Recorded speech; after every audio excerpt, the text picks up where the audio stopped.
எல்லாருக்கும் வணக்கம். காலையில் எந்திரிச்சு வந்து பார்த்தோன்னே மொத்தம் ரோஜா மலர்களும் மலர்ந்துருக்கு ஒரே நாளில். பார்க்குறதுக்கு ரொம்ப அழகாக இருக்குது. ஒவ்வொரு பூவும் நல்லா அழகழகாக இருக்கிறாங்க.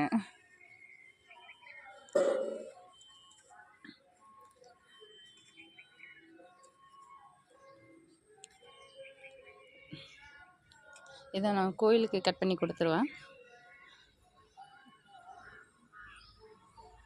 இல்லைன்னா நண்பர்கள் யாராவது பக்கத்தில் யாராவது கேட்டாங்கன்னா அவங்களுக்கு இந்த பூவை வந்து நான் கொடுத்துருவேன். பார்த்திங்களா எவ்வளோ பூக்கள்னு நல்லா அழகாக இருக்குது. நல்லா இந்த பிங்க்கு வந்து கொஞ்சம் மனசுக்கு வந்து நிம்மதியை கொடுக்கும். இந்த கலர் வந்து எல்லாத்துக்குமே ஒரு பிடிச்சமான ஒரு இந்த கலர் வந்துட்டு